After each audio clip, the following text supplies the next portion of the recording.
Nagdagdag pa ng mga U-turn slots sa Marcos Highway ang MMDA sa pag-asang hindi maulit ang Carmageddon itong weekend. Nakiusap din ang MMDA na huwag munang mag-mall-wide sale. Nakatutok si Rafi Tima.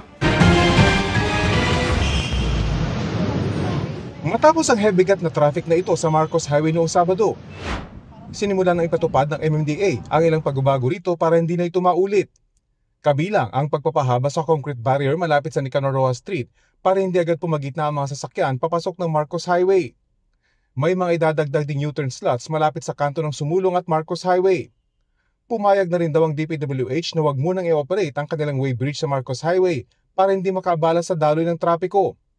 Pinalitan na rin ng plastic ang mga concrete barriers sa tapat na isang mall para kapag naulit ang gridlock sa Marcos Highway, madali itong buksan para makatawid ang mga sasakyan mula sa Felix Avenue patungong Mayor Hill Fernando.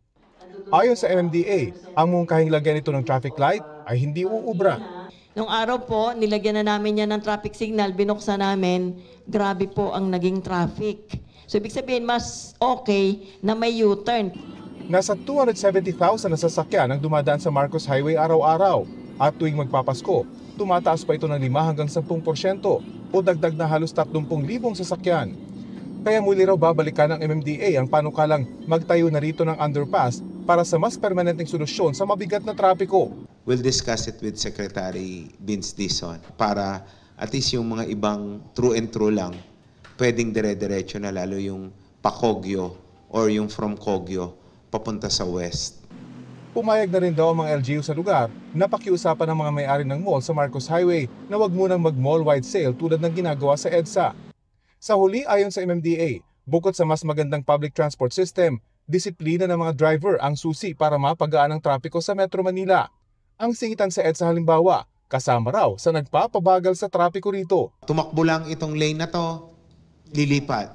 Pag tumakbo itong lane na to, babalik. Yung mga ganon, kahit na seconds lang yung delay, pag nag-accumulate yan, malaking bagay yan. Malaking bagay yan. Siyempre, minsan, hindi pa magbibigayan. O tapos, hanggat sa minsan, aabot sa sasagian. Ang driver na si Junres ang ayon sa sinabi ng MMDA. Mas tuloy-tuloy ang takbo, biglang singit. Wala nagbibigayan. Wala nagbibigayan. Doon na, traffic na tuloy. Dagdag pa ng MMDA, mula 3.2 million nito lang mga nakaraang taon, umaabot na sa 3.6 million na sasakyan ang dumadaan sa EDSA araw-araw. Para sa GMA Integrated News, Rafi Tima, nakatutok, 24 oras.